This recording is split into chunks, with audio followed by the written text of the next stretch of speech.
5 juin dernier, ces chasseurs d'épaves recherchent un navire à voile et à vapeur, le Quest, dernier bateau à avoir transporté le mythique explorateur britannique Ernest Shackleton.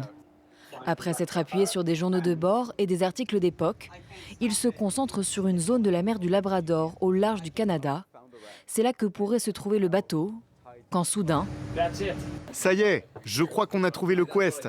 C'est ça. sur l'imagerie du sonar, on voit le navire qui gît à 390 mètres de profondeur. L'un des deux mâts est cassé, mais il s'agit bien du Quest de Shackleton. Je savais que nous allions le trouver, je le savais, c'était juste une question de temps. En 1921, le Quest quitte l'Angleterre avec une mission, faire le tour de l'Antarctique au sud du globe. Elle n'aura jamais lieu. En 1922, Shackleton meurt d'une crise cardiaque à bord du navire dans l'Atlantique Sud. De navire d'exploration, il devient bateau de sauvetage dans les décennies qui suivent, puis militaire durant la Seconde Guerre mondiale. Le Quest sombre finalement au large des côtes de Terre-Neuve en 1962, après avoir heurté des glaces lors d'une chasse aux phoques. 62 ans plus tard, la Société géographique royale du Canada vient donc de le retrouver.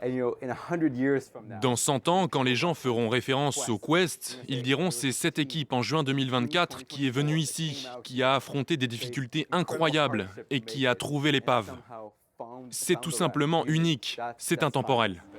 Il y a 2 ans, un autre bateau du navigateur Shackleton avait été découvert, l'Endurance, dont l'équipage était resté bloqué 3 mois dans les glaces de l'Antarctique en 1916.